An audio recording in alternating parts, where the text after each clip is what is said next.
Unemployment and tough living conditions continue to drive many Kenyans, especially youth, to the edge, and many are opting to go abroad for greener pastures. Now, what is orchestrating this mass exodus of many of Kenyans' youth to find greener pastures in overseas countries? That is going to be a conversation today on yet another interesting and insightful edition of Business Glide, your go-to point on matters public policy analysis, business and economics at large, hosted by yours truly, son of the soil, Richard Mwanja is my name. And as always with me on such conversations is none other than the resident public scholar, Herman Manyora. Great to see you, sir. Good. How are you, though? Wonderful. Can you imagine this week I'm clocking my show number 200, Business Glide? Then you are a tough man. 200 shows. The biggest business show on digital media. Yeah. Then you are going places. Are you sure about that? Yeah. We will miss you when you live here, but World Bank is here to we'll call wish you me. the best. You've met National Treasury, CS, World Bank boys. No one is giving me a call. They will. It's coming. It is? That call is coming soon. Yeah. Bigger or CNN maybe. Something big.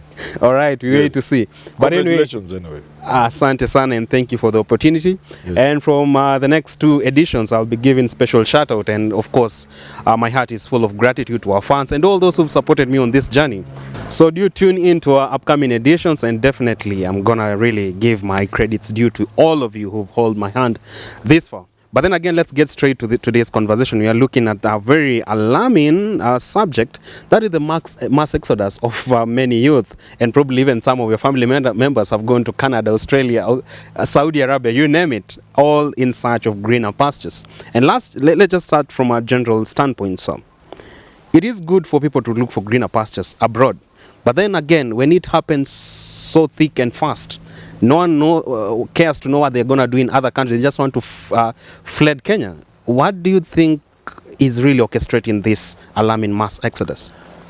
Well, like you said, it's normal for people to go out of the country. In fact, it might be desirable. But what we are dealing with here is a state of hopelessness.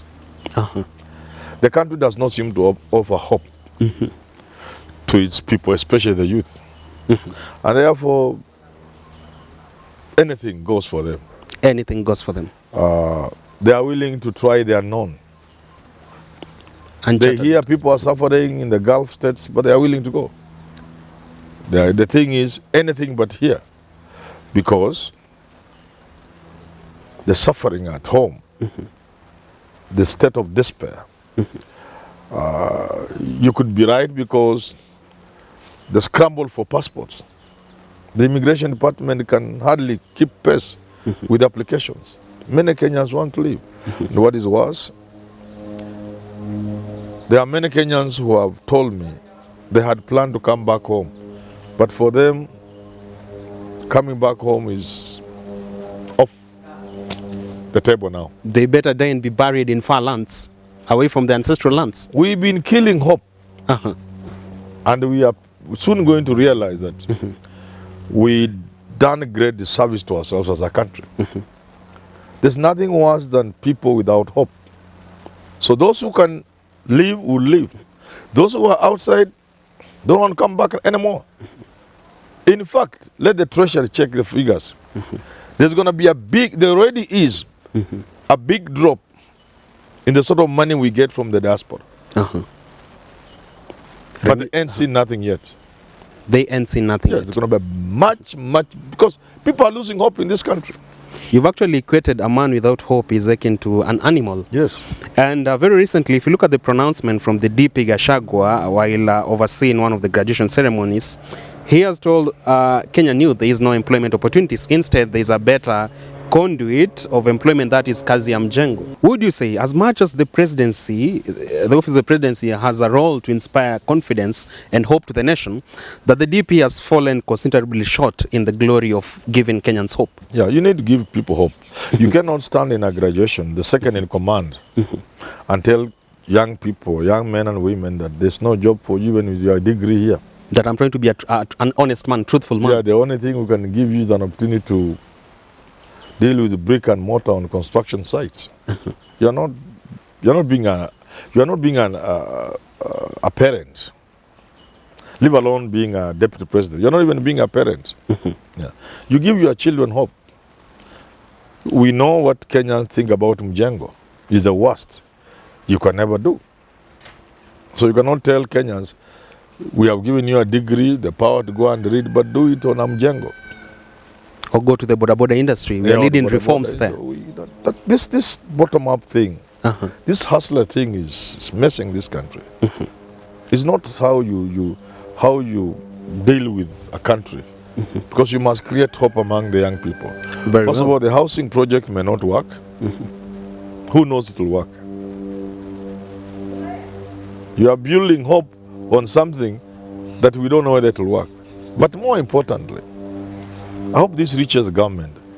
I am convinced, and I want to be somebody to change my conviction, that if this thing were to succeed, and I've said repeatedly, it will be an opportunity for foreigners to bring material here.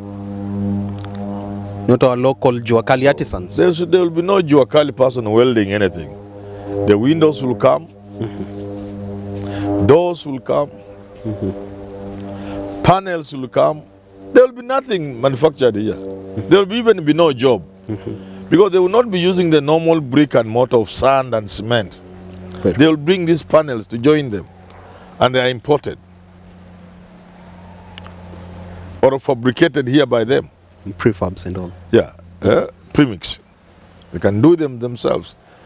And they will bring their cement. They will say, oh, you know, the Kenyan cement cannot join. They will give, you know these people. I get it. So I do not see much hope in the so-called housing. Very recently, though, the Financial Times conducted a research, and it actually aired a publication of how Kenya is actually poised to be the Singapore of Africa, which begs the question, if then, true to their word, it is poised to be the Singapore of Africa, why would this very same youth flee the country? They don't care what jobs they're going to do. Can they be patient enough until become that Singapore? Are we headed to be that Singapore in the first place? Singapore is not just a country. Singapore is not just an economy. Singapore is an idea. Do you have that idea? Singapore is the state of the mind. No, Singapore is not just the infrastructure, things working. It's a state of the mind. It's an idea. An idea that we people in Singapore can join the first world. We people in Singapore need not live like dogs. We need not beg. We need not die from hunger. As people, we are what it takes to sit on table with civilized nations, first league nations. It's an idea. It's a state of the mind. Why don't we start by creating that here? That this is a great country where great people live, men and women. And that as Kenyans, we have what it takes to move this country to the next level. There will be sacrifices. There will be hard decisions. But let us accept that as a people, we want to move this country to the next level. And anything that holds us back, we shall deal with it ruthlessly, mercilessly, without fear, without favor. And we shall face anybody who stands in our way with the courage of a lion. Very well. Singapore is an idea in the mind. An idea in the mind, you say. Yes. Very well. The state of the mind. It's not the country. It's not the infrastructure. No, it's an idea. Very a well. Vision. Big thinking. Yes. I see. Then again, I come from Eldoret North, and I travel back home, and probably every week you'll find a youth that's gone to Australia or Canada, all those countries. Especially Australia. Australia, yeah, North Rift. and there's actually people making fun that Australia in the next 10 years is going to be a Kalenjin domicile with Kalenjin villages. And those boys are just going there to drink, make merry, and then none of them is going to school. That's how it is. It's sad. Parents are selling land to take children to Australia to read. All of them are just going to make merry. Drugs, drink. Let's advance that conversion. Now that you're talking about countries such as Australia, we've seen an issue with the Finland opportunity that was advanced to residents of Uasin Gishu County. And we saw unscrupulous agents there in taking advantage of the desperation of those youths and their families. People making away with their money, people looting money from these students who are to benefit from such a program. Are we really at a place whereby instead of even those county governments or all those agents acting in the best interest of our youth, we are even exploiting them? Do you think it's really fair for us as a nation to stand that money in any way from anybody, anyhow, anytime? A widow sells land to take her children to Australia and then you eat it. And you eat use money. You can drive a good car, you can buy a plot, you can build a house, you can buy a house. That's what you need. That's what matters to a Kenyan. And then we politicize the subject. There are no values. But more importantly, why do we think heaven is in Australia? In Canada? Why can't we create our own heaven here? Let me tell you, for free. In fact, this is the country where everybody would want to come. It has things. You cannot get what you get in Kenya within the borders of one country. Look, for example, like the film industry. If you want a desert, do you have a desert in Kenya? We have a number of them. Sand dunes and everything? Yeah, sure. If you want a rich, wonderful coastline, white sands, is it in Kenya? Plenty of them. If you want rainforest, do you get it in Kenya? Not just Kakamega, there are plenty. Mountains. Where in the tropics do you get a snow-capped mountain like Mount Kenya? With cold waters running down from Mount Kenya. We even have the Rift Valley itself. What don't you have? If you want a high altitude for training, for sports, so that you are in Kenya, but you are in the same altitude it's like you are in the UK or in Germany. Where in the world can you get all these things in one country? Let me tell you this. I have been having ulcers for many years. Part of this really, and many people will not believe it, has been caused by me thinking about my country until I get ulcers. Just your family, country? Just I don't want to think about my country, my family. I want to think about my country, about my people. Noble of you. And about humanity. We squandered an opportunity in the 1970s, 80s, all the way to 10, 15, 20 years ago. We would have made Kenya a place where if you have not stepped in, you can't talk in Kigali. If you are in Lusaka and you have not come to Kenya for holiday, then you can't talk where men are talking. If you are in Kinshasa and you have not come to enjoy Nairobi nightlife for a week, then you can't talk where people are talking. Kenya is the face of Africa. If you are a coffee farmer in Burundi and you haven't come to do shopping in Nairobi, then you are just useless. That is the opportunity we lost to make this place. And therefore I'm saying, even now, we can make this country better than Australia. We can offer the best education. Remember why these children are not even going to do anything in New Zealand and Australia, some of these countries. Let's take New Zealand, for example. And I think part of Australia. Most education is local based. Local based. That's what I was looking for. Community colleges and all that. So, if you have a place where dairy farming takes place, all the training centers on agriculture, on dairy production, farming. Yeah. You get it? I get it. All graduates are being poured into that industry and they are being trained for that industry. Industry specific. Centers of excellence. So you take your boys there, where they come from, farming is associated with poor, backwards people. So they can't go to those colleges. So they roam the streets of Australia and New Zealand, drinking and making merry and drugs. They will come back to Eldoret to hook more young men and women into drugs and alcohol. And already there is a big flow of young men and women in this country who have been taken out of the country. They have been alienated. They have no identity. They have no purpose in life. Who begin drinking from as early as 6 if they didn't sleep there, with big vehicles parked outside. There are joints in Nairobi, we know. In Eldoret, for example, there's almost no country with a bigger nightlife than Eldoret.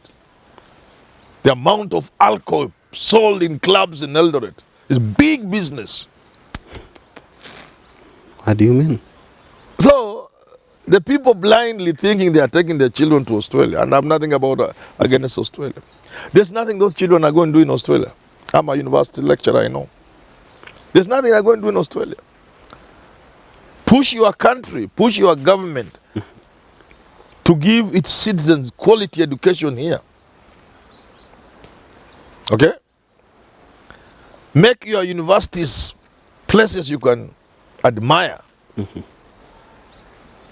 Let students who join Kenyan universities live in hostels. Even when you visit your daughter, you are proud of where she's living. And she's focusing on studies. On studies. Not cooking sukuma wiki in the hostel. Or selling mandazis on the corridors. Yeah. To afford. Yes. This we can do as a people. But if we think heaven is in Australia, Canada, Saudi Arabia, we are very stupid people. You make heaven here before you go to the other heaven. You don't want queues at the immigration department. People wanting their passports to fly. People should travel. Travel is normal. People should do their exchange programs. Let people travel. Let Kenyans go and study in Australia and in Canada. But not this dream of it's better there than here. You can equate this to Africans crossing through Libya, through the Mediterranean, and willing to die in the seas as they go to Italy and France and those other countries. Portugal, yeah. Because they think that's where heaven is. They have allowed their leaders to destroy their countries. So you allow your leaders to destroy your country. Then you send your children to other people's home countries. When they come back, they are vegetables. Because they are on drugs 24/7. Because there's nothing they are going to study there. I don't know whether you get it. I get it. I would advise a parent. It's highly unlikely, and I'm talking as a teacher, it is highly unlikely that a student living here to go and do first degree is going to be successful in life. No. That is a very tender age. They meet drug dealers there who must addict them. It used to happen in India for many years. You'll find Nigerians there and other people from other countries, Tanzania, what have you. They addict you, they make you addicted, so that you are always asking for money from home.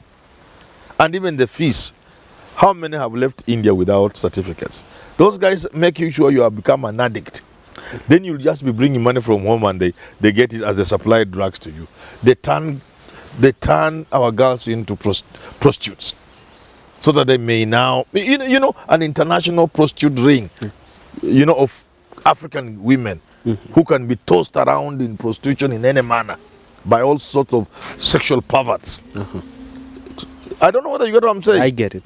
So as you take your daughter outside the country for a first degree, I'm telling you as an old man, and as a father, and as a teacher, it is highly unlikely a child will benefit from a first degree outside the country.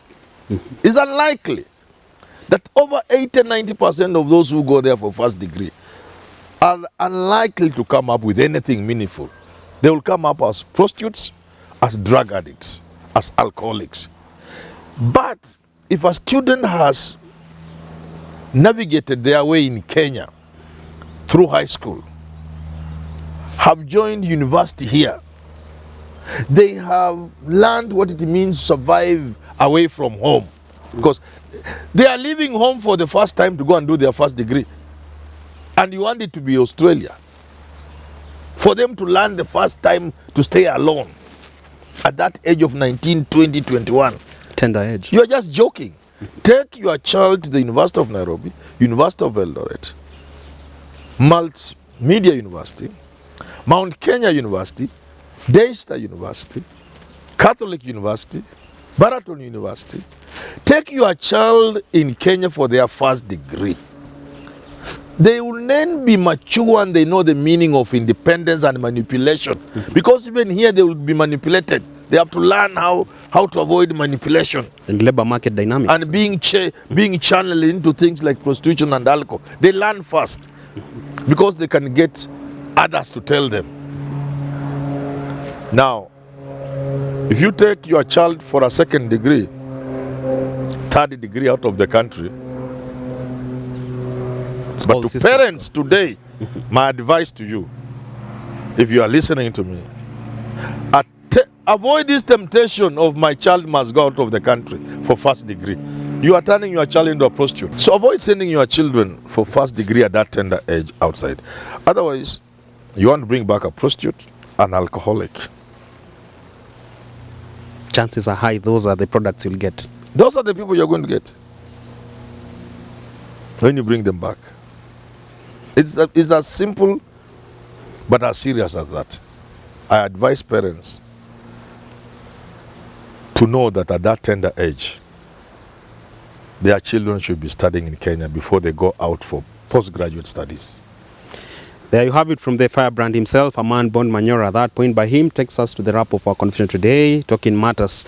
The alarming mass exodus of Kenyan youth to seek greener pastures in faraway countries. We've actually unpacked that conversation, and probably you're going to make sound decisions out of it from both the government side and also from you as a taxpayer, as a resident of this country, and as a patriotic citizen at it. Time now for our fun of the week. It is none other than this amazing lady in Australia, Brenda Kemei. Brenda, thank you very much for being part of us. Thank you very much. She's where in Australia? Australia, yeah. She should tell you what life is like. Very well, Brenda, you've heard it from Prof, and also it's an opportunity for you to share these nuggets of wisdom with your fellow And they should give Kenyans themselves support. If you are in Australia, you are a good girl, like Brenda perhaps, or somebody else, you see your sisters from Kenya going in the wrong direction, tell them that path has destroyed many. Either you go back home or do what you came to do here. Very well. Until next time on Business Glide, do have a very good day ahead for you, and also make sure you keep warm. If you have no one to remind you, then I am here for you. Please keep warm. Until then, God bless.